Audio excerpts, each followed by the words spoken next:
Guys, my name is Ryan. And my name is Miska. Welcome to Overwatch Central. So just so you know, this video does contain some Eleague spoilers, so please stop watching now if you wish to watch all of the VODs of the tournaments and don't want it spoiled. Is that warning good enough? Anyway, first of all, congratulations to Misfits for winning the Eleague Overwatch Open on Friday night. Took a lot of people by surprise, including ourselves, and speaking of which, there are a lot of things to discuss with the tournament, both in terms of Overwatch as an esports, tips and tricks to try for yourself in your own games, and general problematic things that Overwatch may run into. So in this video, we're going to go over some things that we learned from watching Eleague. The first thing that we learned was how close a lot of the teams are in terms of how they play and their skill. Nobody could have expected Misfits to be the ones to win the lucrative prize pool. Most people had their money on the likes of Envious, Fnatic and Rogue. It came as a real shock, honestly, but that's a good thing to have in terms of a competitive scene between the major teams. If one team was constantly winning, watching Overwatch esports just wouldn't be as fun. What makes it more interesting is that Misfits went down to the loser brackets and fought their way back up to win the whole thing. It was a real underdog story, and it's nice to see that Overwatch can have those kinds of giant killings.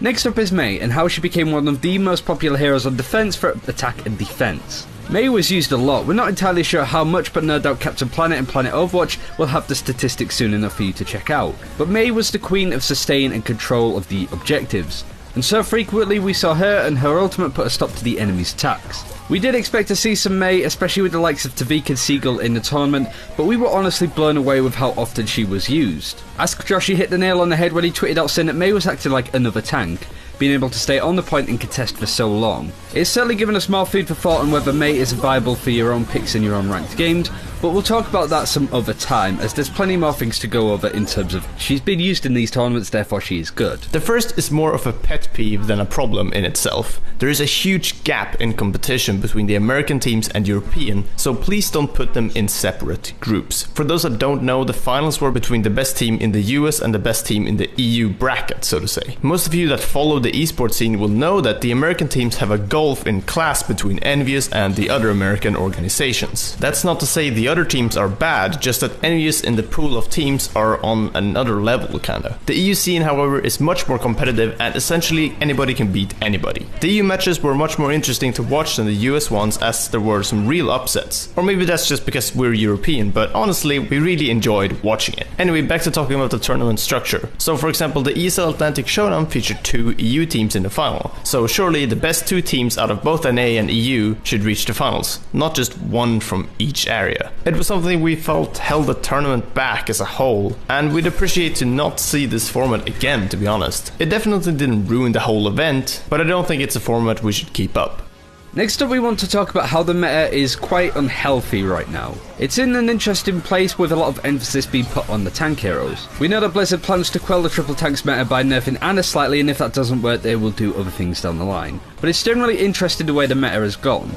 Reinhardt, Roadhog, Zarya and Winston all get used fairly regularly, and the combination of said tanks can be mixed and matched, which is incredibly healthy to have in any role. But in terms of the overall meta, it's not a good thing. Whilst none of these tanks were used 100% of the time or even anywhere close across all of the maps, it still left defense and offense heroes out in the cold, which is a huge surprise. Apart from the major use of Reaper and a few times that we've seen Tracer, Pharah, Genji and co, it's been swamped with the big beefy characters, and those that can do a lot of damage very quickly to said beefy characters.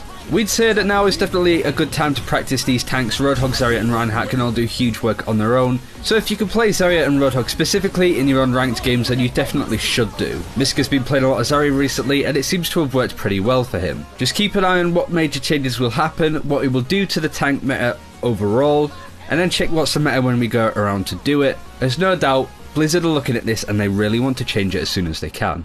Lastly, Overwatch can be a major esport, but it needs to sort out its watchability, so to say. Overwatch is a successful game because it reaches out to those of all skill levels and all backgrounds. It doesn't really matter whether you're new to FPS games or have spent the last 10 years playing TF2 or Counter-Strike. Overwatch has something for you. But lots of people have said that watching Overwatch can be incredibly hard to follow due to its speed, the UI and the clutter of abilities. We've spoken at length of the changes to the spectator mode, game statistics and information for casters, as well as other UI changes changes that it's not worth bringing up again really, but it's frustrating as we all feel that Blizzard are so close to making Overwatch a real contender for a major esport. But it really needs to iron out those creases in terms of how the game is spectated by a viewer, because in short, if the game isn't engaging for the casual viewer, then it's not going to grab those huge audiences. Like we said, we have some upcoming spectator changes, but just seeing more and more of these quite soon would be very healthy for the game. Anyway, that's it for this video. Thank you very much for watching. Do let us know what you think of Eleague, what you thought, who were you hoping would win the tournament, and what you learnt from watching these pros.